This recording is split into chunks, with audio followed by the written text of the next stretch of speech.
अब मैं तुझे परमात्मा का स्वरूप बताता हूँ, जिसे जानकर मनुष्य बंधन से छूटकर कैवल्य पद प्राप्त करता है।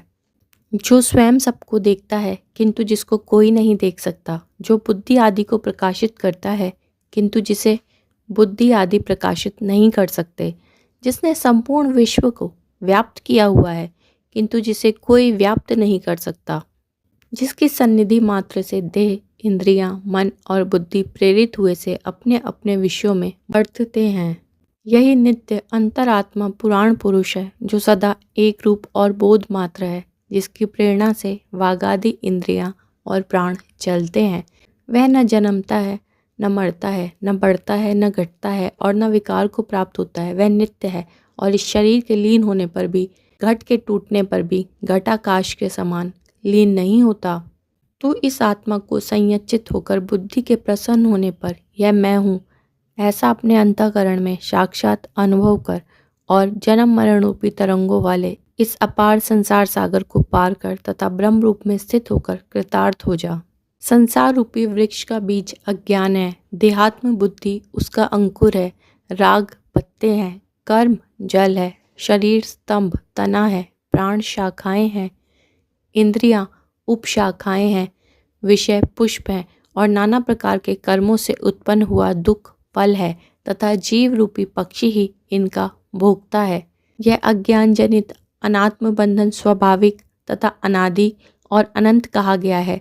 यही जीव के जन्म मरण व्याधि और जरा वृद्धावस्था आदि दुखों का प्रवाह उत्पन्न कर देता है। यह बंधन विधाता की विशुद्ध कृपा से प्राप्त हुए विवेक विज्ञान रूप शुभ और मंजुल माँ खड़क के बिना और किसी अस्त्र शस्त्र वायु अग्नि अथवा करोड़ों कर्म कलापों से भी नहीं काटा जा सकता।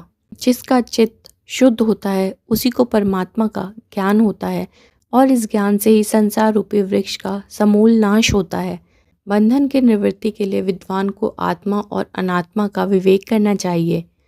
यह त्वचा चर्म मांस रुधिर अस्थि और मल आदि का समूह स्वयं नित्य शुद्ध आत्मा नहीं हो सकता। यह जन्म से पूर्व और मृत्यु के पश्चात भी नहीं रहता, क्षण में जन्म लेता है, क्षणिक गुण वाला है और अस्थिर स्वभाव है तथा अनेकों तत्वों का संघात जड़ और घट के समान दृश्य है। फिर यह भाव विकारों को जानने वाला अपना आत्मा कैसे हो सकता है? यह हाथ पैर वाला शरीर आत्मा नहीं हो सकता, क्योंकि उसके अंग भंग होने पर भी अपनी शक्ति का नाश न होने के कारण पुरुष जीवित रहता है।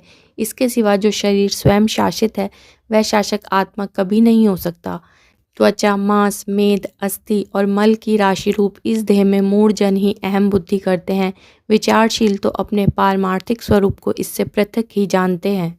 अरे मूर्ख, इस त्वचा मांस मेद अस्थि और मलादि के समूह में आत्मबुद्धि छोड़ और सर्वात्मा निर्विकल्प ब्रह्म में ही आत्मभाव करके परम शांति का भोग कर।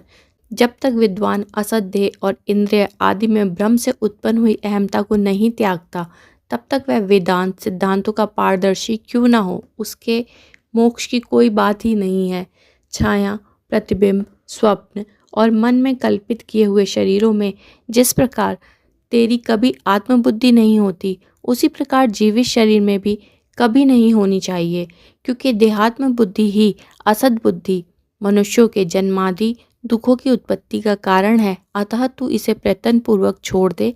इस बुद्धि के छूट जाने पर फिर पुनर्जन्म की कोई आशंका न रहेगी।